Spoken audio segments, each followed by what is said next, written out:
Good evening, everyone. Thank you for joining us tonight for our RiverWatch Fall Speaker Series. For those of you who are not familiar with the Illinois RiverWatch Network, RiverWatch is a citizen science organization that trains volunteers to monitor water quality in their own communities. The mission of RiverWatch is to safeguard the futures of Illinois rivers and streams through stewardship, education, and sound science. Before we get started, I ask that you keep your microphone muted during the presentation to limit the distractions. We will have a Q&A session after the presentation. So if you have a question along the way, you can either enter it into the chat box to be answered at the end, or you can save the question and ask it out loud. And with that, I would like to welcome Jim Bland. Jim Bland was an employee of the US EPA, where he co-authored a phosphorus reduction plan for the lower Great Lakes and was the first project officer for the Great Lakes areas of concern. Jim Bland is the founder of Integrated Lake Management, a full-service aquatic management firm, and is currently the owner and director of Environmental Products and Services. Jim will be presenting today on controlling zebra mussel populations in inland waterways. And with that, I welcome Jim Bland. Okay. For a very, very long time, we have had a significant problem with zebra mussels. And if you take a look at what has happened with the Great Lakes, Shedd Aquarium in the past has sent down remote subs to take a look at the bottom of the lake. And when you take a look at the mapping of the bottom, a good deal of the bottom of Lake Michigan is quagga mussels these days. People talk about Asian carp and things of that character, but this is an invasive species that goes from a half an inch up to about an inch. And it's capable of, each one of them is capable of filtering about 1 liter of water a day. So you have this very small organism, this invasive species, that has had a dramatic effect on our ambient waterways. And it's had an effect not just on the Great Lakes, but also on inland waterways, especially in Lake County. Lake County has about 96 lakes, and there are probably over 50 of them that are infested with zebra mussels. The things that you see here, this is a giant floater native mussel that was taken from Valley Low Lake. We're going to look at 2 lakes tonight, Valley Low and Highland Lake. The program that is involved in doing this is Lake County Zebra Mussel Control Project. And so the one that you see on your left, it was what things look like for Valley Low Lake before it was treated. Third lake, that's my John boat that you see. And you see the interesting pattern of zebra mussels along the bottom ribs of the boat. And one of the characteristics of zebra mussels is they are attracted to angular surfaces. What we think is that those angular surfaces are part of the business of forming a colonial group. This is a sampler that was drawn from Highland Lake. What I'm going to talk about is application work in 2 lakes, Valley Low and in Highland Lake. And as anybody does this work, one of the things that they should do is they should, before any application ever is considered, they should check with DNR concerning the Ecological Compliance Database to see what endangered and threatened species might be present in that water body.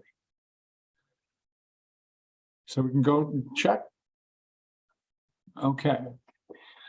Like I said, there's probably 50 out of 95 lakes in Lake County that have been infested with zebra mussels. They foul substrates, including piers and watercraft. The water clarity increases at the expense of phytoplankton and zooplankton communities. In Lake Michigan, the water clarity used to be about 10 to 15 feet in along the shoreline level. These days, the water clarity is over 40 feet. And that gives you an idea of the impact of the zebra mussel and quagga mussel communities. One of the things that they do is something that's called benthification. They shift the biomass out of the larger portion of the lake and move it to substrates along the bottom or along the shore area. So they change the character of the food webs, they change the character of the trophic structure, the energy structure of the lake. There's also shifts in species distributions. So what you see, this little critter is an amphipod. And it's an example of something where if you have lots of zebra mussels and quagga mussels, it actually favors his presence.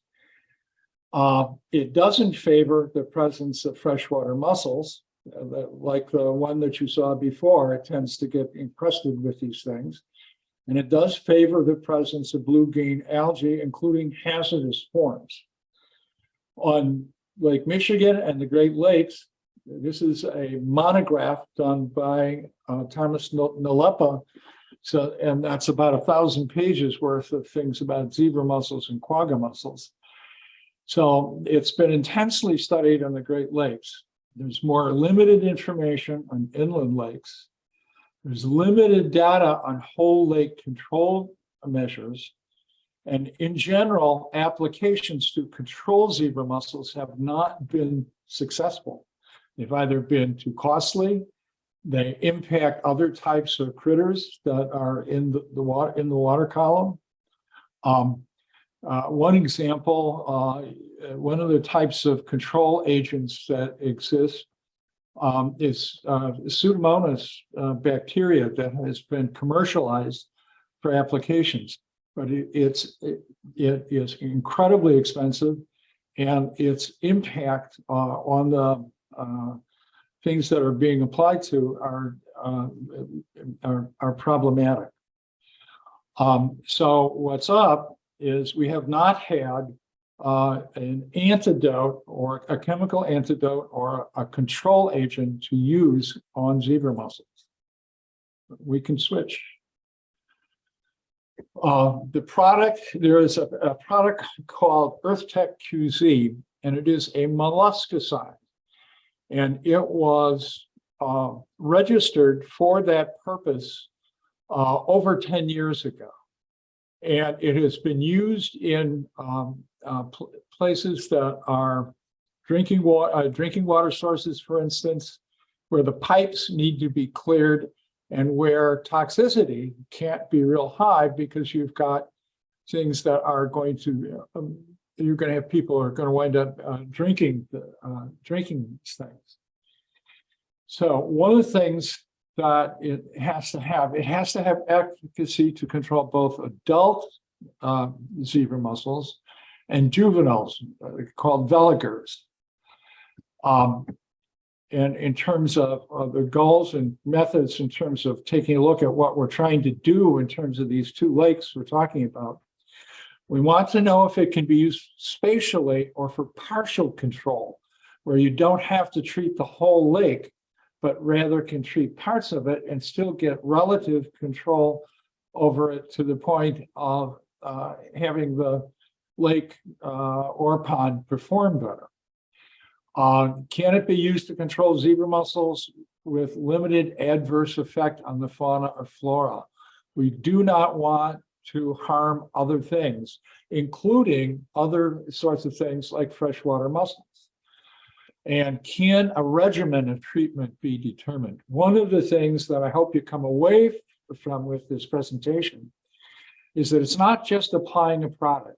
It is having a regimen of how to apply it, how to do monitoring for different pieces and parts of this, how to time things, and how to determine and evaluate the type of application that's taking place. And the last part of it is determining the intensity of colonization in other Lake County lakes. Switch. This is the first lake that I'm going to talk about. This is Valley Low in Glenview. And it's a 28-acre lake. It's 20-foot maximum depth, 8-foot average, and it's used for swimming, fishing, and it is a recreational complex. The goals for this particular complex was to get completely rid of both adult and larval zebra mussels. There were 2 applications that took place, one in 2021, and it got rid of some, but not all of the zebra mussels. Then there was an application just this past year where we had the application, and as a consequence, we did not see adults and we saw no villigers after the application. The application, normally the allowable application rate for this is 1 part per million. But the application rate that was used this past year was 1/10 of that. And it was done in two doses. The general idea in terms of treating this is, number one, to time the application, because you want zebra mussels are synchronous reproducers. So 1 or 2 get going, 3 or 4 get going, and then chemicals go into the water and they reproduce collectively in mass. So one of the things that is part and parcel of how to go about doing this is trying to gauge and judge that. And then lastly, you want to have the things that are most sensitive, other things other than the zebra mussels, make sure that they return. And in this case, the zooplankton did. This was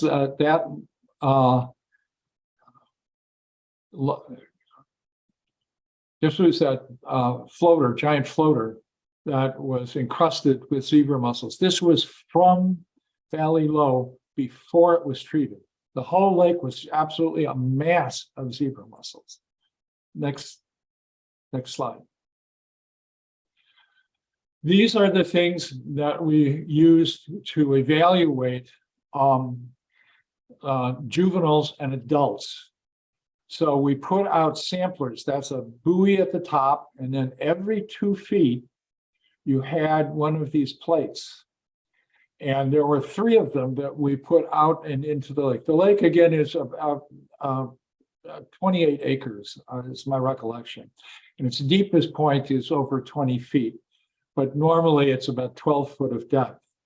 So the ZM samplers for juveniles and adults, 3 of them were put out. And at the end of the year, the 2022 results, this is what the plates look like. And what this is a picture of the plates that was from another source. And it gives you an idea of, when you have the zebra mussels in place, what a colonized plate looks like. All of the plates that you see here were absolutely free and clear of any zebra mussels. That was a big deal. To your right, what you see is a life thing of the general stages of what the zebra mussels look like. As they are larval forms, they are called veligers, and then it transitions into juveniles and to adults. So what you see are juveniles and adults that have colonized the plate. Next up.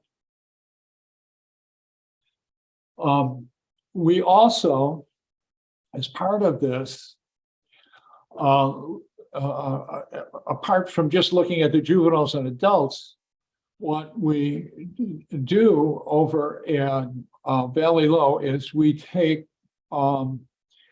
plankton toes. This is a 30 centimeter diameter plankton net, and we put that out on a bi-weekly basis. we do tows through 1,000 liters. And to do that, what we have done is we have changed the microscope. I'm going to have to be able to move that puppy.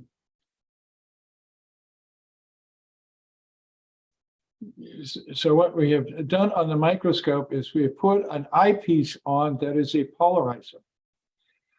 Down below, over here, I don't know why I'm having trouble moving. Okay, down below, down over here, that is the lens from a camera that is also a polarizer. So what we've done in order to make the zebra mussel veligers show up is we did cross polarization. Uh-oh.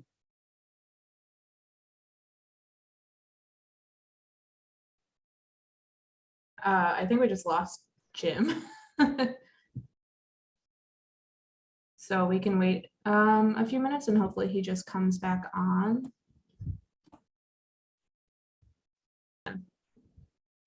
Okay, so if we want to wait about 5 minutes, he may be back. Okay.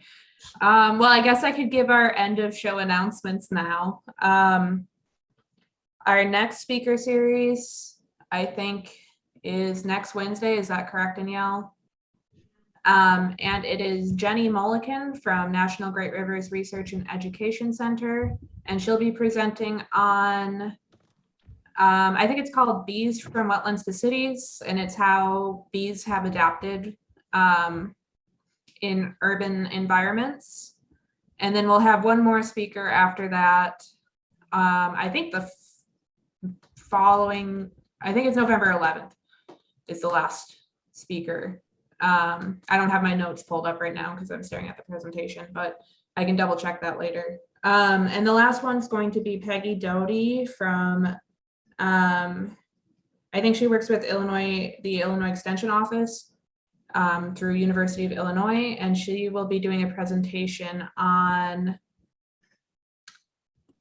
I've got it in front of me if you want me to. Oh yeah, go for it. Go for Okay. it. Yeah. So October 19th, which is next week, Wednesday, is Jenny Mulliken, like Hannah said. November 2nd is Peggy Dodie. Okay. And it's she is with Illinois Extension, and it's youth water education, root cause to civic engagement. Yeah, so she worked with, I think, a middle school group who noticed a problem with their water, and then they started monitoring a nearby stream. So that's what the presentation is about. And then we have 2 training sessions coming up for chloride monitoring. If anybody was at the presentation last week on road salt entering waterways, so we have a winter chloride monitoring program. And I know the first training session is on October 26th, but I don't remember the date for the second one. So Danielle can throw that in. Yeah, November 14th. November 14th for the second one. And those are just hour-long Zoom trainings. And then after you complete the training, you adopt a site similar to how we do our normal RiverWatch program, and we'll send you chloride test strips so you can do that. And then you just enter the data onto an app. So if you guys are interested in any of those things, they're listed on the events calendar on our website and then also on our Facebook page. And is the chloride sampling similar to what Isaac Walton League does? I do not know what they do. They have Yes, a test yeah. strip too. Yeah, we use actually the exact same test strips that they use. Okay. Yeah, at some point I'd like us to kind of work with them to come up with like one consistent place that like nationwide people can be submitting data. It's also the same test strips that the Missouri Stream team uses. So we have several programs looking at this, and they have very similar, the methods are similar enough and using the same equipment. So, it could be really interesting, comparable data across the nation, which is really cool. Yeah, I mean, it's an easy sampling to do. It is. Yep. And it's great. Were there any chats that we could kill time with talking about until Jim reappears? We did some at Missouri State with Zequinox. That's the Pseudomonas product that he mentioned. Okay.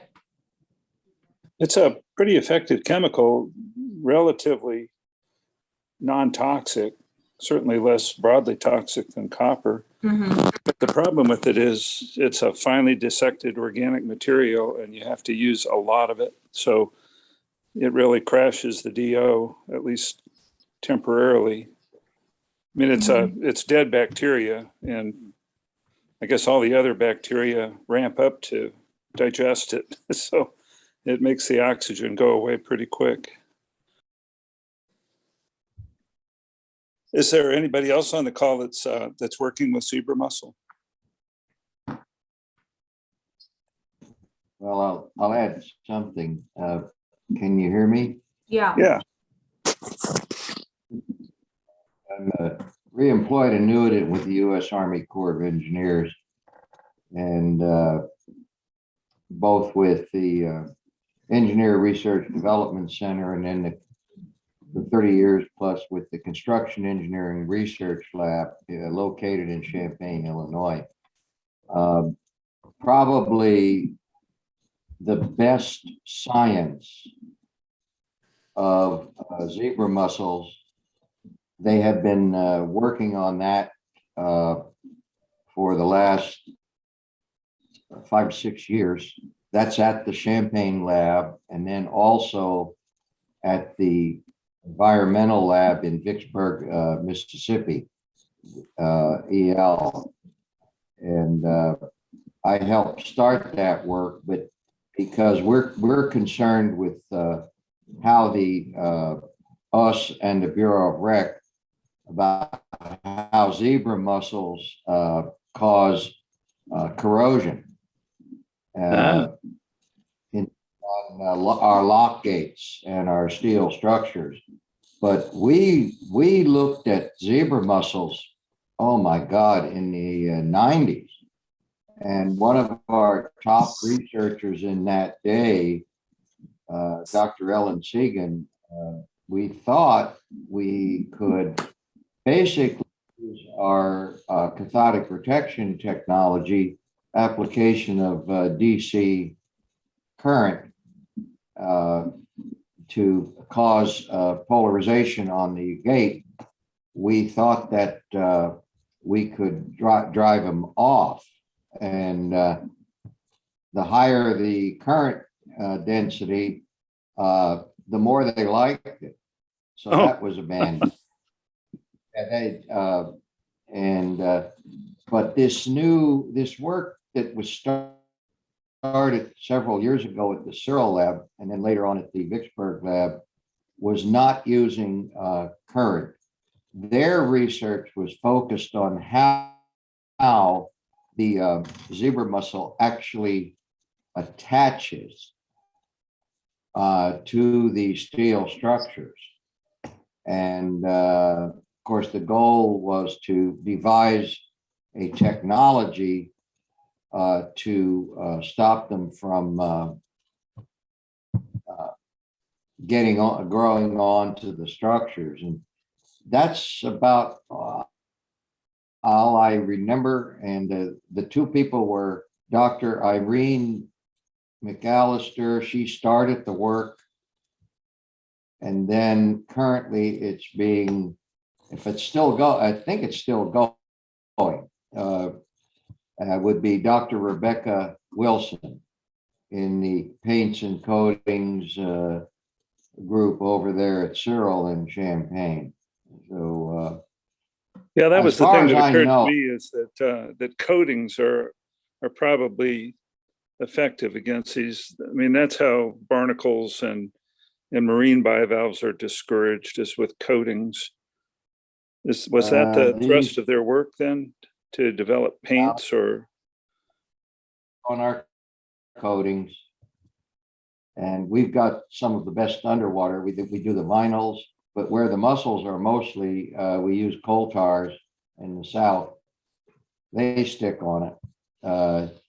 There's only one phenomena that no one's looked at yet, because we just encountered this phenomena in Florida in 2019 and 2020. And we have changed our anodes, impressed current anodes over the years. When we patented and developed the so-called mixed metal oxide or ceramic coated titanium base with a very thin plasma arc deposited mixed metal ceramic consisting of precious metal and valve metal oxides. We've been doing that. We've been using these for since the 1980s, and we exposed one of the Canaveral lock.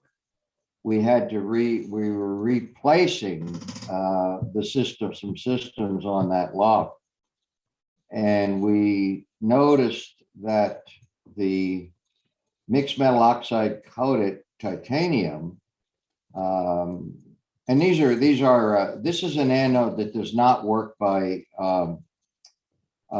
ionic transfer. This works by semiconductive, and all of it. What we noticed was when we dewatered the lock, where the anodes after 30 years had still been, and all of them except one or two were still functional. They're discs, and everywhere one of the about a 6-inch disc mounted on a dielectric polymer base so that it doesn't short out to the steel gate. Every one that was working was completely bare of mussels, any marine growth at all. But the whole gate was covered, and there was only a couple of anodes that weren't working, and they were covered. And then when we replaced them and so forth, well, I haven't seen them since they've been replaced, but if the power stops, the DC current stops flowing to that anode from the rectifiers, they get coated with zebras. So it was an interesting little thought, but we haven't really played with that idea yet because it's not practical to put that semiconductive coating onto a bare steel or a steel gate. That's why we use they're coated with coal tar epoxies, and then we electrically isolate the anode, and then the current flows from the anode to all the holidays or defects within the coating. But I don't do that work anymore, and because I'm a metallurgist and an international national corrosion specialist, so it's not my. But as far as I know, it's Dr. Rebecca Wilson and Dr. Irene McAllister were the experts at Erdick Searle, Erdick being the Engineer Research Development Center of the Corps of Engineers here at Champaign, and then they're doing that work. They're also doing work in, as far as I know, down in environmental lab in Erdick and Vicksburg, Mississippi. So, thank you. Okay, well, thanks for that. You kept our conversation going for a little bit. Danielle is potentially talking to Jim right now. So hopefully she can tell us if he's coming back or not. So his computer is back up. It's finished its updates. He's just trying to get everything reconnected. If it doesn't reconnect soon, then he's planning to join by phone. So he should be back on with us momentarily. And Oh, Jim. Jim's back. Hi, hello. Good. Can people hear me? Yeah, hold on Yeah, one that second. would be great, and we'll go through it. Good. That's what zebra mussel veligars look like underneath the microscope. And they are very tiny. It is critical to be able to get the cross polarization in order to be able to see them. And so what we did with the microscope was a innovation on a theme. Next slide, if we could.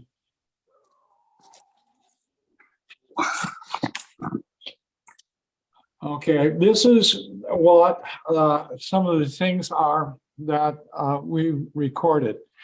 So as we went through the season, as we did this treatment with the EarthTech QZ, one of the things that we do is we monitor the character of the zooplankton. So on the left, what you see is a list of the types of zooplankton we were looking at that was prior to any treatment. And we record both the algal form and the zooplankton, and we give do an actual numeric evaluation of that. So some of the cast of characters that you see, the acopapod, the daphnia, and the rotifer, are the types of things that we're busy looking for as we do that. So now what we did is we recorded that from the beginning of the year through the treatment time, and then at the end of the year. And what we were seeing is we were seeing recovery. So we had lists that we were looking at where there are no more veligars. We could not find any veligar, any of the larvae. But we were seeing recovery on the part of the other most sensitive types of things. So one of the things that is most sensitive are things like daphnia and bosmina that are small cladocerans or small types of things. So we were successful in getting a treatment that worked and did not seem to negatively impact the other things that were living in the lake. Next slide, if we could. That was Valley Low Lake. The other lake that we did was Highland Lake. And the goal there was not to completely eradicate all of the zebra mussels. The goal there was to try and do a spatial or partial control of the zebra mussels. Next slide, if we could. The lake itself is about 100 acres. And what you see around the perimeter is about a 200-foot margin. And the general thought behind this was the zebra mussels settle on things that are hard substrates, and almost all the hard substrates are on the perimeter of the lake.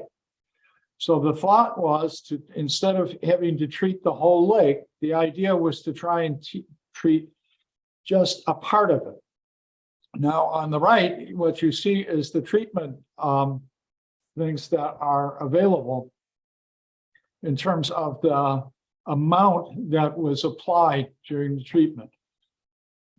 The label allows you to treat up to 1 part per million, but we very specifically, both by the volume that was being treated and by the amount that was being put in, wanted to go far less than that. So the general idea was to do a treatment that is low concentration over a long period of time. The product itself is an unusual version of copper sulfate pentahydrate. It is an acid stabilized version of that. So the pH of the material to begin with is very, very low as it's treated. But the general idea is to try and get control without putting large concentrations or large amounts of the product into the water column. So what we're looking at, and one of the things that's associated with this is how you go about doing the treatment, not just the overall amount. Next slide, if we could. And thank you for thank you for your patience. This started actually in 2018 was the first year they found zebra mussels in the lake. And for that year, what they did is they put in plate samplers. There's actually a name for them. They're called the Hesterdendes samplers. But what that is, the actual Hesterdendes cost a lot of money. So what we're busy doing is using a modified version of a plate sampler, and those literally are plastic plates. What happens is we wind up weighing the amount of zebra mussels that are on the plate. A second variety of sampling that was taking place was in these traps. These are adult zebra mussel cages. And on one end of it, you have screening, and on the other end, you have screening. There's a rock that's put inside to keep it down, and there's a small buoy above it to see that. What happens with these is they put mussels that they already have, adult mussels that they already have, into those cages to see if they are going to survive the treatment and to see what the impact of the treatment is on those things. Then lastly, we have the plankton tow. Actually, I shouldn't say lastly, you have a plankton tow that's used to determine the types of plankton that we're seeing and the numbers. And lastly, this is something that's called the DR900, and we measure the amount of copper in the water solution for that. So this is a different type of an application, a different type of thing that we were doing with Valley Low. Next slide. Okay. This is a comparison of the yearly biomass of the plates samplers. And what you'll see, I'll have a chart in a second. What you see is first time they did a treatment in 2019. This is the average per plate standard deviation. Second year, 2020, they had a dramatic, it was much, much less than the previous year. And in 2021, it was not nearly as effective. Very high variability, no statistical difference between means. There's loss of plate samplers and substantial differences between localities. And the liquid application of this product results in pretty rapid dilution. Next up. This is a charting of the different things. So these are all individual sites of samplers. That is the plate samplers that you see here.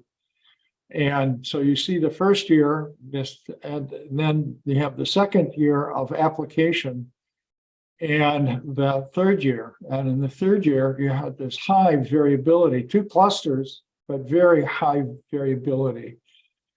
So bottom line is, how do you interpret this when you have such a high variability and such a difference in terms of what you're seeing? And on the right, you see one that has been appropriately colonized, and here's one where it didn't seem to be colonized at all. So for the plate samplers, you had these really highly variable results. Next up. The same thing is true of the zebra mussel mortality in the mussel cages. Remember what the mussel cage looked like. And so in some, you saw 100% kill after the treatment. Remember that there was more than one treatment. This is from the first treatment, and then this is the follow-up with the second treatment. And this is you notice that there wasn't 100% kill on all of these things.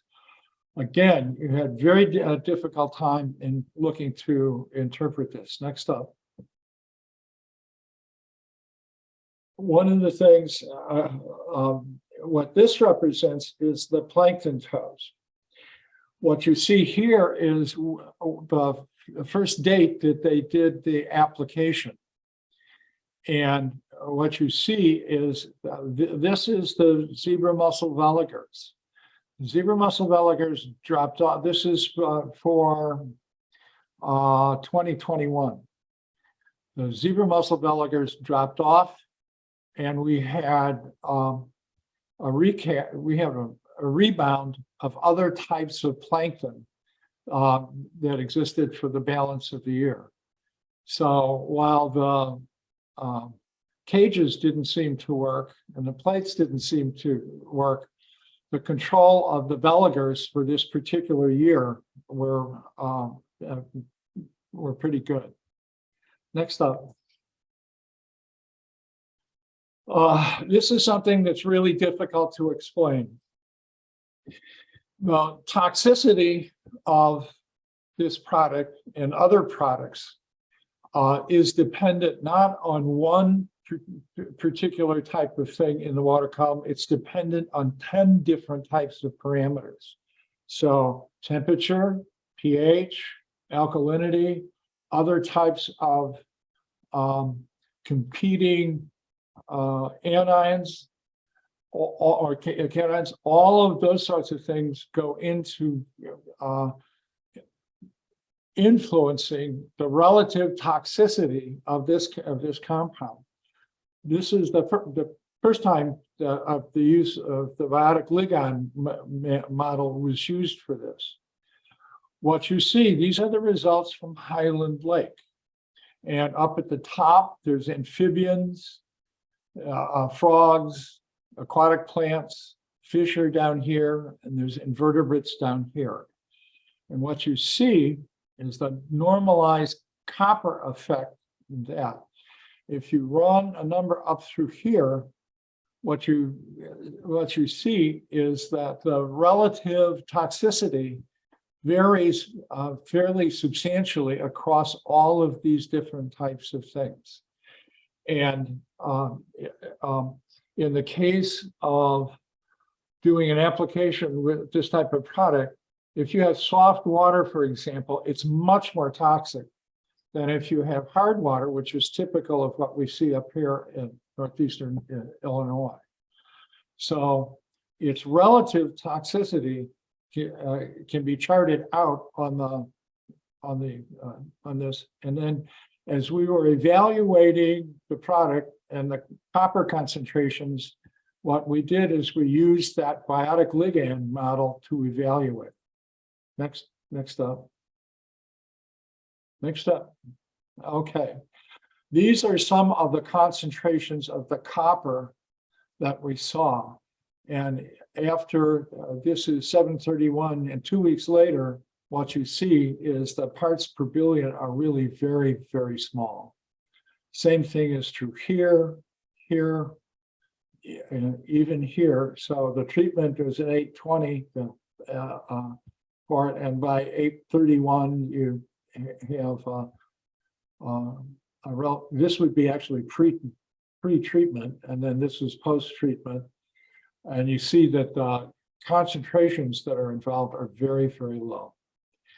Using the BLM model, a FAV is a final acute value, and it's based on all of those different things that you saw, all those different types of critters that you saw.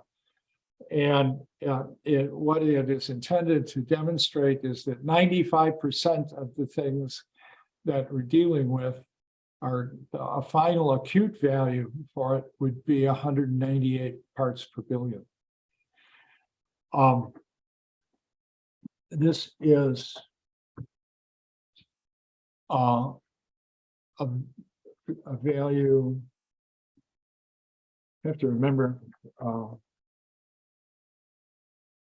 the title of that good stuff.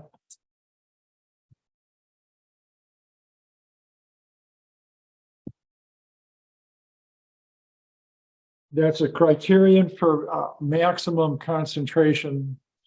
And the reason that there's a difference between the two, that there's an hourly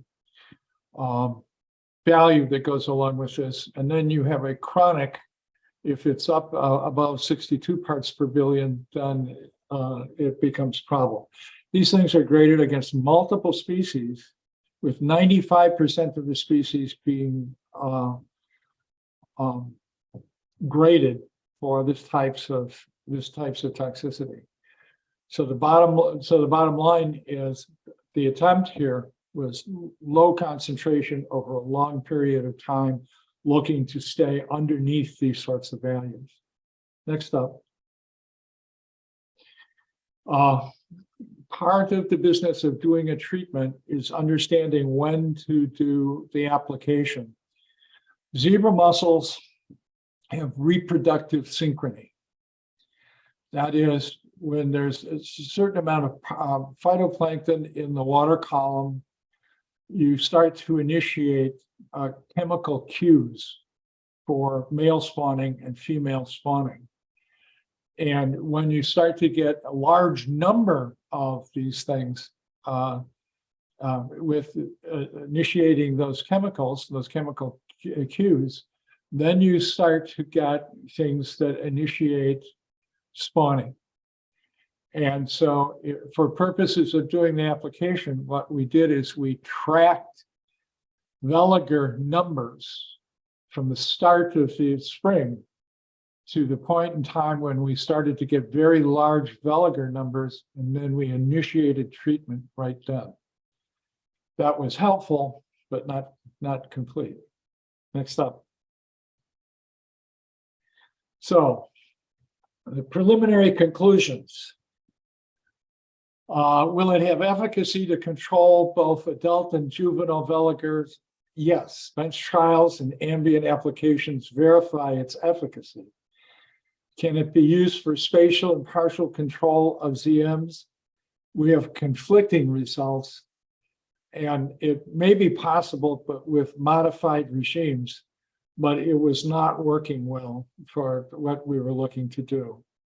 Can it be used to control zebra mussels or quagga mussels with limited adverse impact? It can, but the applications have to be very, very carefully considered before ever going ahead with it. And you have to monitor that BLM, those BLM numbers, have to monitor copper across the application, monitor the veliger numbers as well. Can a regime of treatment be determined? Well, it can, but we're still working on it. I think that it may need some additional help from regional universities in terms of getting a better application regime. And what is the intensity of colonization in other Lake County lakes? One of the things that we are doing is not just monitoring Valley Low and Highland Lake, but rather Third Lake and any number of a lot of other lakes in Lake County. And so what is the final conclusion? Is it capable of being used? Maybe. Final, definitive conclusion, maybe. And I think that's it. Hope that's it. Happy to answer questions. And I'm so sorry for the mix up on the computer. Yeah, thank you everybody for waiting around, and thank you, Jim, for your presentation. We answered some questions in the chat while you were gone.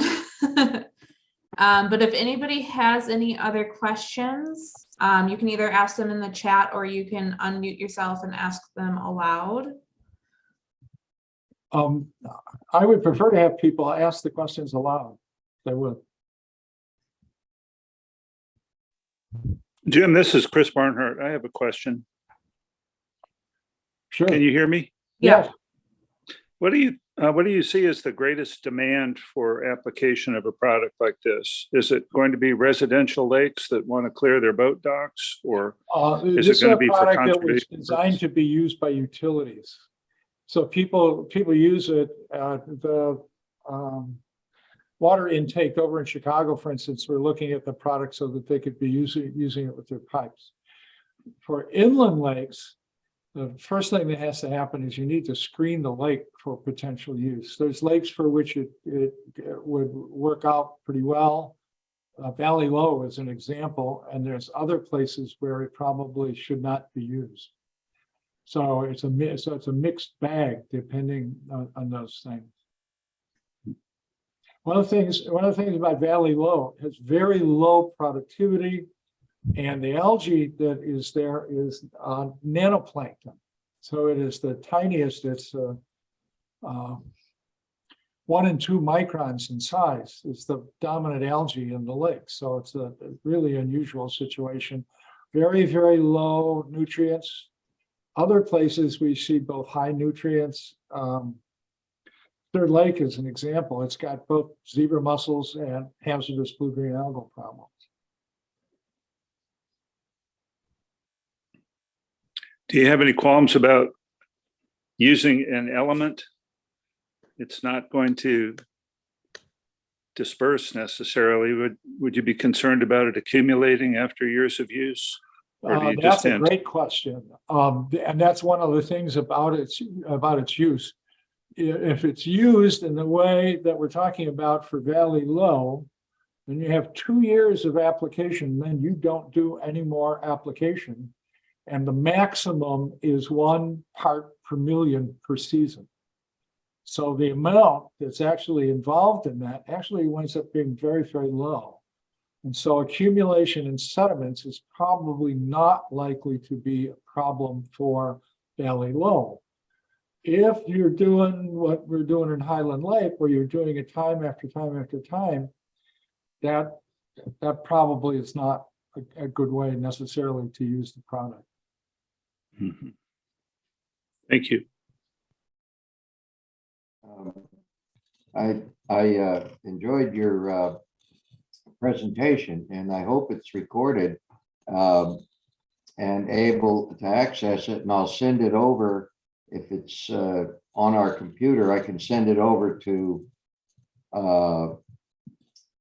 Irene McAllister and Dr. Rebecca Wilson over at the my lab, the Corps of Engineer Engineer Research Development Center. We are very interested in having people look over our shoulder, give us advice, and tighten down what we're doing. One of the things about this project that I have not mentioned, but it's very important, especially for the RiverWatch folks, this is done largely with the help of students as volunteers.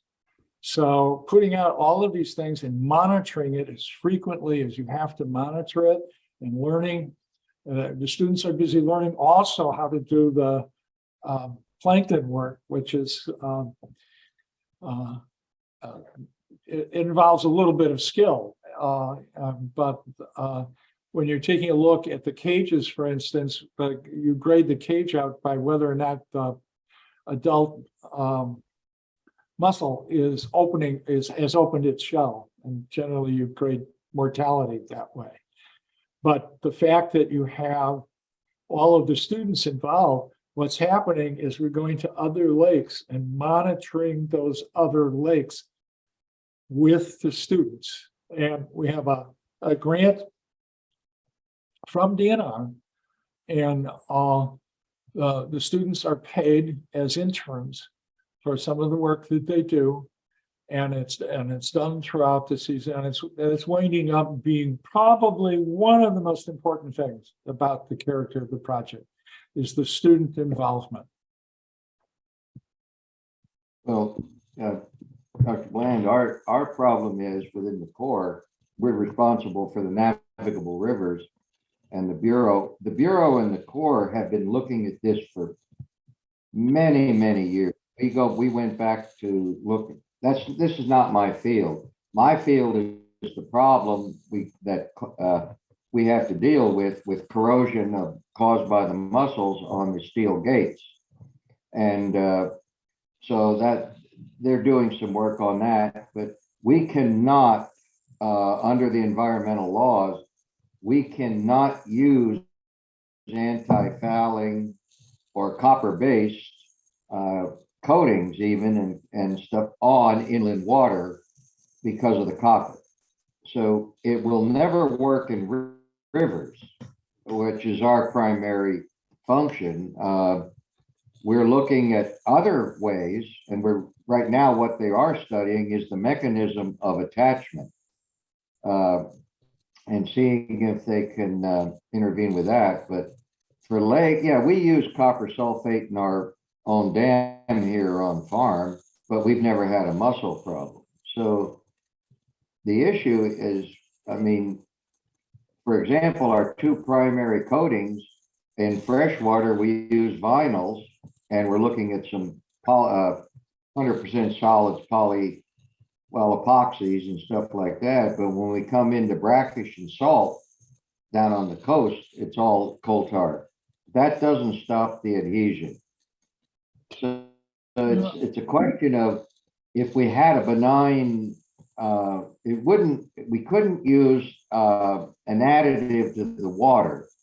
That will never, the environmentalists will never allow that on the rivers. But if there's something that we can incorporate in a coating that would maintain the copper level below the minimum, or at the minimum, or maximum rather, below the maximum under the EPA regs, that might be interesting. But that was about the only way I could see it. Working on commercial and our structures.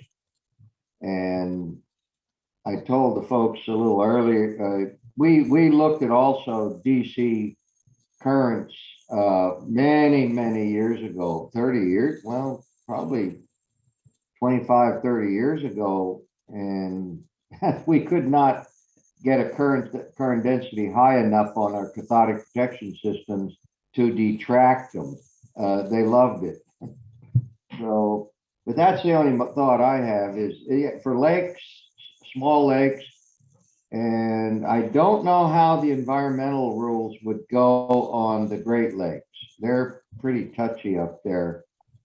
And then we get involved a little. They did an application of Pseudomonas on the eastern shore of the state of Michigan, and it was notably unsuccessful.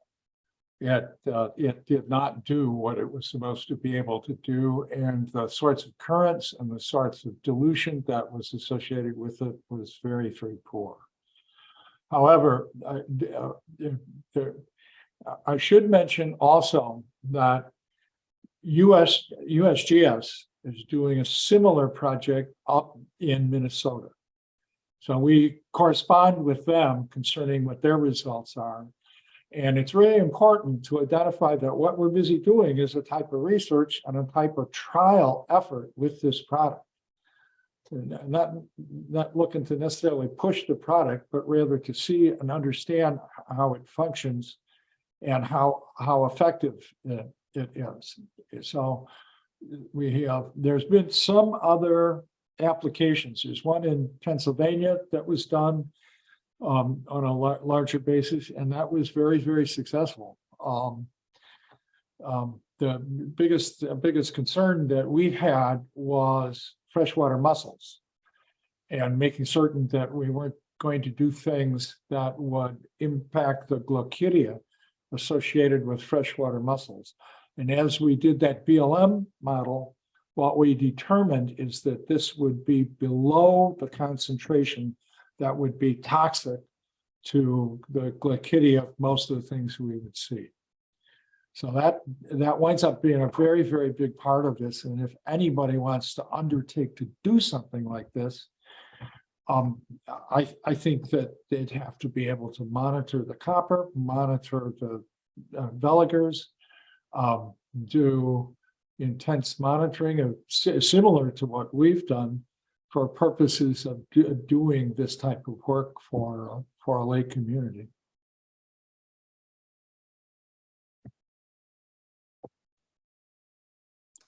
Okay, thank you. Don Wilson's got a question. He's just too timid to ask me. Okay. Don, do you have any questions? He's still with us. No, I don't. I asked about if the zebra mussels and the quaggas needed the fish, to complete the reproductive cycle, and somebody answered that and said no. Yeah, we think the fish are more resistant than a lot of other things. And we see, I have pictures of the fish swimming around in Valley Low. So they don't seem to have been affected by it. But one has to be very cautious about the idea of using a copper product at the full strength. So there are on record on a 1 part per million application of a different type of copper, a fish kill associated with it. So exercising care and caution is absolutely a critical part of doing this. All right. Thank you, Jim. I think we're going to close it out there. Yeah, I'm so Um, sorry for the computer problem. That is okay. We had a great conversation. while you were I'm gone. glad. This will be recorded and put on YouTube, so keep a lookout for that. And then I already made all the announcements about our upcoming events. So And thank you guys for the opportunity to talk about the project. So, yeah. Thank you for being here. was. All right. Good night, everybody. All right, thanks, Jim.